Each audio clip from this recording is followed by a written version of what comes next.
Hello, welcome to Oxford Heirlooms. Today we're going to begin working on the collar. So we're going to be using just the white Swiss Batiste.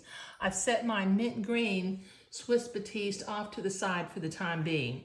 Now I've had several of y'all who've already emailed me and asked me for the collar pattern piece with the embroidery design. So I thought that, well, I need to go ahead and do a video before people start cutting the collar out.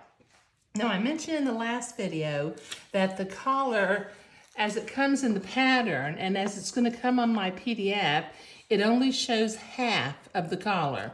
But what I'm going to recommend that you do is that you trace out a collar that's the whole collar, like that. Okay, can you see? Well, you can't really see it through the granite on my countertop, but we need to have the whole collar.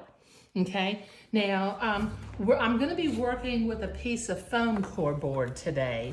This is my piece of foam core board that I use for creating fancy collars that have lace insertion.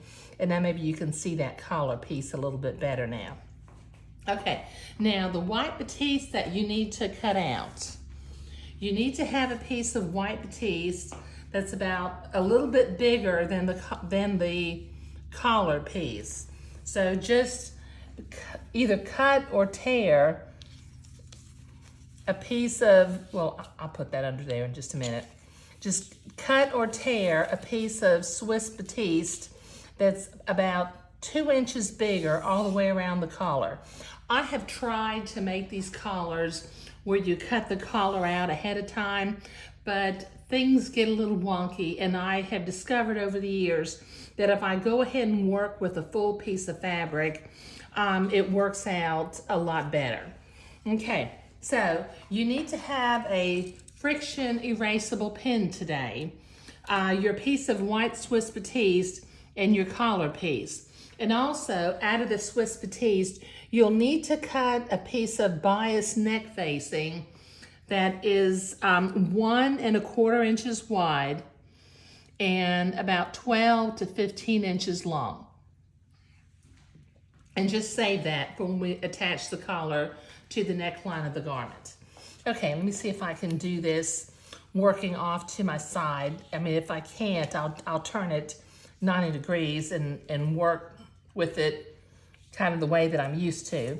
Okay, so I'm putting my Swiss Batiste on top of my collar piece, making sure that the grain of the fabric is running straight up and down through the middle of the collar.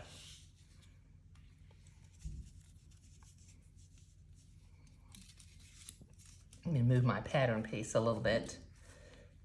Here, I'm gonna have to turn this sideways.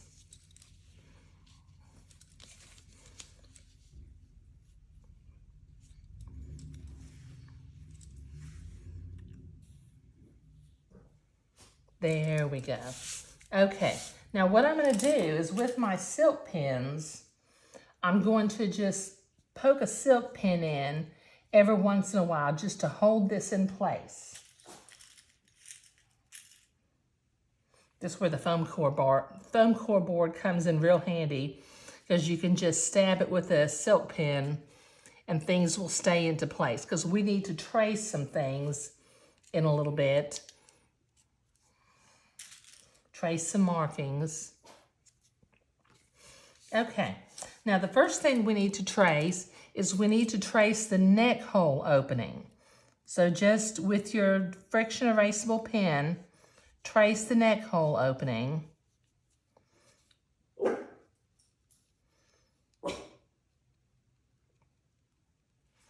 Sadie, quit barking. And then the back, the back of it.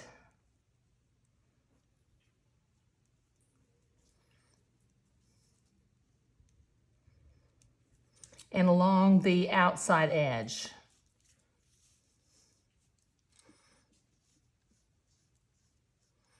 Okay, this will take me a minute to trace, so I'll be right back.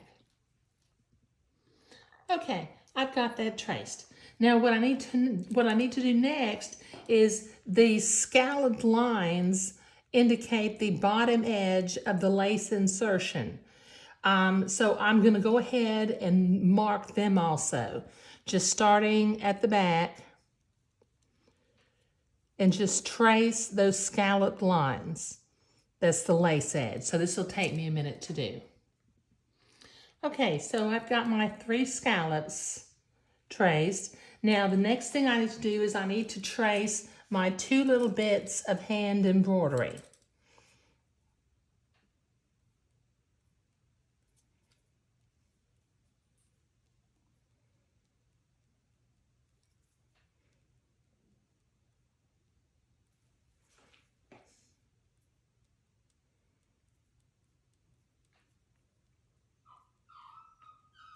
Okay, this will take me a minute to do. Okay, so I've got all of these markings transferred, and the last mark I'm going to do with my blue fabric marking pen rather than my friction erasable pen, is I'm going to make a little blue line right at the front center of the collar so that when I attach it to the body of the garment, I make sure that that's centered. But this is what we were doing today. We were preparing our white Swiss batiste. In another video later on, we'll work with the mint green Swiss batiste, but we're going to create the collar first. So you'll need to trace off all the collar. You'll need a piece of neck facing that's 1¼ inches wide by about 12 to 15 inches, depending on the size of your neck opening. You'll need to trace all the markings, the outside edge, the neck edge, the back edges, the 3 scallops where the lace will be inserted, and the 2 little bits of hand embroidery. So in the next video, we will begin to insert the lace into this collar. I won't be doing the hand embroidery until after I get the lace inserted in here. But that's what we're doing today. Thank you. One last comment before I close up this video.